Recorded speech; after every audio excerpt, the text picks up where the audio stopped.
Hello student, स्वागत है आपका एक और नए वीडियो में। आज हम दिलीप चित्रे की पोएम फादर रिटर्निंग होम को डिस्कस कर रहे हैं। इस पोएम की जो थीम है वो है man's estrangement from a man made world, कि कैसे इंसान ने जो दुनिया बनाई है उसी से वो अलग हो जाता है फाइनली और अकेला पड़ जाता है। इसके अलावा इस पोएम की थीम जनरेशन गैप भी है, कि कैसे बूढ़े लोगों के बीच और यंग लोगों के बीच एक बहुत बड़ा गैप आ जाता है। इसके बारे में हमें बताया है। तो चलिए अब हम लोग सबसे पहले इस पोएम के इंट्रोडक्शन को देख लेते हैं और उसके बाद फिर पोएम को समझते हैं। तो दिलीप चित्रे का जन्म हुआ था 1938 में और उनकी डेथ हुई थी 2009 में। और ये एक काफ़ी फेमस सेलिब्रेटेड बाइलिंगुअल पोएट हैं। बाइलिंगुअल यानी ये दो भाषाओं में लिखते हैं, मराठी और इंग्लिश में। और इन्हें अपने वर्क के लिए साहित्य अकेडमी अवार्ड भी मिल चुका है, ख़ास तौर पे उनकी पोइट्री के लिए, जिसमें सेज तुका नाम का जो उनका वर्क है वो काफ़ी फेमस है, जिसमें उन्होंने जो मराठी के अभंग होते हैं उनको ट्रांसलेट किया है। इनकी जो पोएम है और इनका जो वर्क है इसमें एग्जाइल, एलियनेशन, सेल्फ डिसइंटीग्रेशन और डेथ, इन चीज़ों के बारे में बताया जाता है। एग्जाइल, एलियनेशन का मतलब होता है दूसरों से अलग रहना, लोनली पड़ जाना। तो इंसान कैसे अकेला पड़ जाता है, कैसे उसकी मौत हो जाती है, इन थीम्स के बारे में ये ज़्यादातर अपनी पोएम्स में बताते हैं। तो ये जो पोएम है उसे लिया गया है travelling in a cage work से। और इस पोएम में, जैसे कि मैंने आपको बताया, एक सबर्बन कम्यूटर, यानी सबर्बन का मतलब होता है शहरी, और कम्यूटर यानी कि सफ़र करने वाला यात्री।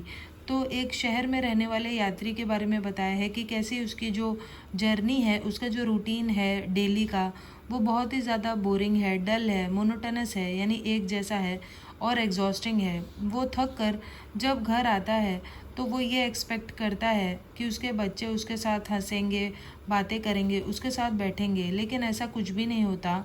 उसके बच्चे उसके साथ कोई बातचीत नहीं करते, क्योंकि उनके मन में एक जनरेशन गैप की भावना है। इसीलिए बेचारा वो आदमी जो है वो बस स्टेल फूड, यानी उसे फ्रेश खाना भी नहीं मिलता, जो भी पड़ा हुआ खाना है उसी को वो खा लेता है और वैसे ही वो सो जाता है। तो इस तरीके से इस पोएम में बहुत ही पावरफुल पेनफुल लोनलीनेस को दिखाया गया है, कि उस आदमी का जो अकेलापन है वो कितना दुखदाई है। और एक ना एक दिन हर किसी को ऐसे अकेलापन से गुजरना पड़ेगा, क्योंकि ये जो दुनिया है वो बहुत ही स्वार्थी है, मटेरियलिस्टिक है और बस अपनी चीज़ों में खोई हुई है। लोगों की और बूढ़ों की कद्र दुनिया को नहीं है, ऐसा इस पोएम में बताया गया है। अब चलिए हम लोग इस पोएम को स्टार्ट करते हैं। My father travels on the late evening train. तो अब पोएट अपने फादर के बारे में बता रहे हैं कि कैसे उसके जो फादर हैं वो लेट इवनिंग ट्रेन से ट्रैवल किया करते थे, standing among silent commuters in the yellow light. और वो बाकी के कम्यूटर्स के साथ खड़े होकर आते थे, क्योंकि ये एक शहर की ट्रेन है और शहर में बहुत ज़्यादा भीड़ होती है। इसी वजह से जो पोएट हैं उनके पापा खड़े होकर ही उस ट्रेन में सफ़र किया करते थे बाकी के यात्रियों के साथ। कम्यूटर्स का मतलब हुआ यात्री। और येलो लाइट क्यों लिखा गया है, इसीलिए क्योंकि येलो लाइट एक डलनेस या बोरिंग लाइफ को दर्शा रहा है यहाँ पर। Suburb slide past his unseeing eyes. और देखते हुए भी उनकी आंखें कुछ नहीं देख रही हैं, इसीलिए कहा गया है अनसीइंग आइज़। और सबर्ब्स यानी कि आसपास के जो टाउन्स हैं, उस शहर की जो लोकेशंस हैं वो पास होती रहती हैं। और पोएट के पापा जो हैं वो ट्रेन में खड़े खड़े उन जगहों को देख रहे होते हैं, लेकिन एक्चुअली वो उन जगहों को नहीं देख रहे होते, बस वो उनकी आंखों के आगे से पास हो रही होती हैं वो लोकेशंस, इसीलिए कहा गया है अनसीइंग आइज़। तो ये एक अलिट्रेशन है, जैसे कि हम देख सकते हैं स जो साउंड है सबर्ब्स और स्लाइड में रिपीट हुआ है। और साथ ही साथ ये पैराडॉक्स भी है, क्योंकि जो आंखें हैं वो देखने का काम करती हैं, लेकिन फिर भी यहाँ पे कहा गया है अनसीइंग आइज़, यानी जो आंखें हैं वो देखते हुए भी कुछ नहीं देख रही। His shirt and pants are soggy and his black raincoat stained with mud and his bag stuffed with books। तो शायद बारिश हो रही है, जिस वजह से उनके पापा की जो शर्ट है और पैंट्स है वो गीले हो चुके हैं, और उन्होंने काले रंग का रेनकोट जो पहना हुआ है उस पर मिट्टी लग गई है, और उनके बैग में खूब सारी किताबें हैं जो ऑलमोस्ट गिर रही हैं। His eyes dimmed by age, और जो पोएट के पापा हैं वो अब इतने बूढ़े हो गए हैं कि उनकी आंखें डिम होने लगी हैं, उन्हें ठीक से दिखाई नहीं दे रहा। Fade homeward through the humid monsoon light, तो मॉनसून का समय है, बारिश का, और इसलिए हर जगह बहुत ज़्यादा ह्यूमिडिटी है, ठीक से दिखाई नहीं दे रहा। लेकिन उस ह्यूमिडिटी से गुजरते हुए उनकी आंखें किसी तरीके से रास्ता ढूंढ रही हैं ताकि अपने घर पहुंच जाए। Now I can see him getting off the train.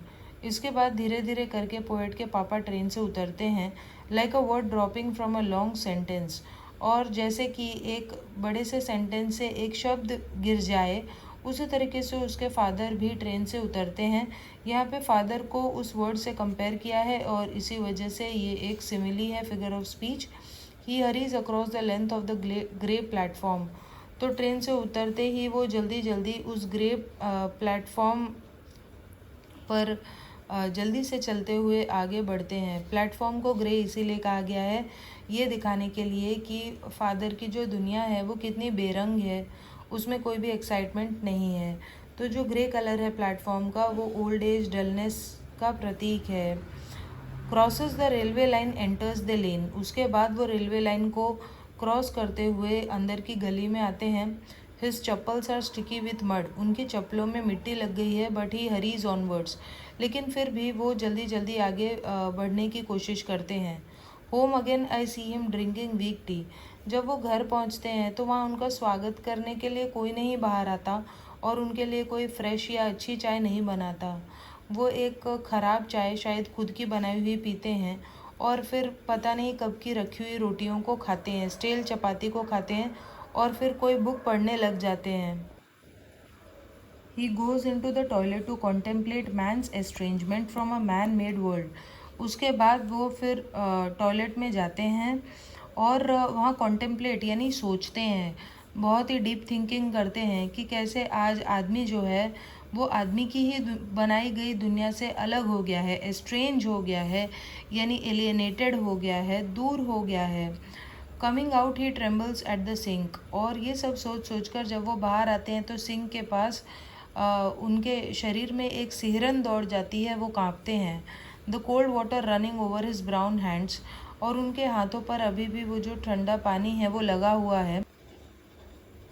A few droplets cling to the greying hair on his wrist, तो पानी की कुछ बूंदें अभी भी उनके हाथों में जो हेयर हैं सफ़ेद होते हुए, यानी ये जो लाइन है वो हमें बता रही है कि फादर ओल्ड होते जा रहे हैं, काफ़ी बूढ़े हैं और इसीलिए उनके जो हेयर हैं वो ग्रे हो गए हैं।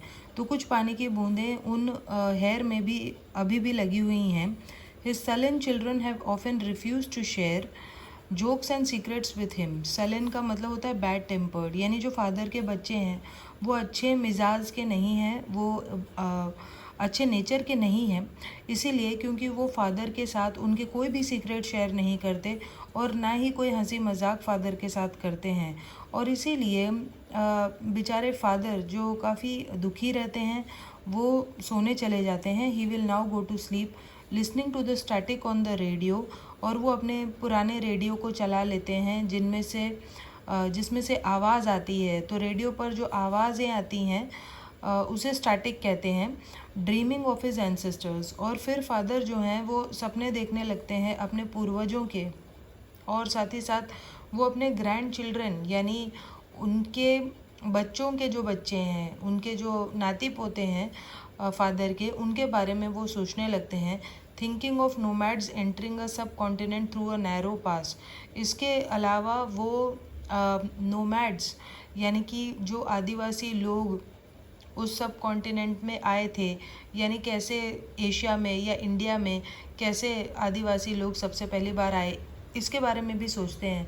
तो ये जो लाइन है वो हमें यही बताती है कि कैसे जो फादर हैं वो सोचते हैं कि वो बस एक छोटा सा हिस्सा है ह्यूमन काइंड के, मैन काइंड के, इंसानियत के, तो उनका कोई महत्व नहीं है, ऐसा वो सोचते हैं। और इसीलिए वो अपने आगे की आने वाली पीढ़ी के बारे में और गुजरी हुई पीढ़ी के बारे में वो सोचते हैं।